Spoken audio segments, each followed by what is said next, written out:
আগরতলা শহরের লঙ্কামুড়া এলাকাবাসীর ব্যবস্থাপনায় নব উদ্যোগী সংঘের উদ্যোগে 32 প্রহরব্যাপী হরিনাম সংকীর্তন শুরু হয়েছে। 31 ডিসেম্বর গঙ্গা আনয়ন মঙ্গল ঘট স্থাপন ও গীতা পাঠের মধ্য দিয়ে এই নাম সংকীর্তন শুরু হয়েছে। 1 জানুয়ারি থেকে 5 জানুয়ারি ভোরবেলা পর্যন্ত চলবে নাম কীর্তন। লঙ্কামুড়ায় নামযজ্ঞ শুরু হলো ইংরেজি নববর্ষের সূচনায় মঙ্গলবার রাত 12টার পর থেকে। আগরতলা শহরের লঙ্কামুড়া এলাকাবাসীর উদ্যোগে নব উদ্যোগী সংঘ 32 প্রহরব্যাপী হরির নাম সংকীর্তনের মূল আয়োজক। 31 ডিসেম্বর গঙ্গা আনয়ন মঙ্গল ঘট স্থাপন ও গীতা পাঠের মধ্য দিয়ে এই নাম সংকীর্তন শুরু হয়েছে। 1 জানুয়ারি থেকে 5 জানুয়ারি ভোরবেলা পর্যন্ত অবিরাম চলবে নাম কীর্তন। 4 জানুয়ারি মহাপ্রসাদ বিতরণ করা হবে।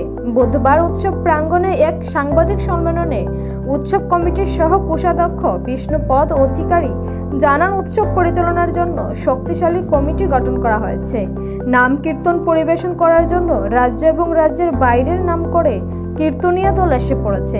তিনি আরও জানান, আগরতলা শহর ও শহর সংলগ্ন কৃষ্ণ ভক্তদের উৎসবের দিনগুলিতে উপস্থিত হয়ে নাম কীর্তন পরিবেশন করার জন্য রাজ্য এবং রাজ্যের বাইরের নাম করে কীর্তনীয় দল এসে পড়েছে। তিনি আরও জানান, আগরতলা শহর ও শহর সংলগ্ন কৃষ্ণ ভক্তদের উৎসবের দিনগুলিতে উপস্থিত হয়ে নাম কীর্তন শ্রবণ, মহাপ্রসাদ গ্রহণ ও সাহায্য সহযোগিতা করার জন্য অনুরোধ জানান। আজকের সাংবাদিক সম্মেলনে উপস্থিত ছিলেন কীর্তন কমিটির সভাপতি নিরঞ্জন দাস, যুগ্ম সম্পাদক প্রদীপ দেবনাথ, মৃণাল দেবনাথ, কোষাধ্যক্ষ ঝর্ণা রুদ্রপাল, উপদেষ্টা প্রফুল্ল দেবনাথ সহ অনেকে। উৎসব কমিটি ভক্তবৃন্দদের স্বতঃস্ফূর্ত উপস্থিতি কামনা করেন। এখানে যে নাম সংকীর্তনে যে দলগুলি অংশগ্রহণ করেছে, রাজ্যের এবং রাজ্যের স্বনামধন্য কীর্তনীয় দল এখানে কীর্তন পরিবেশন করবেন।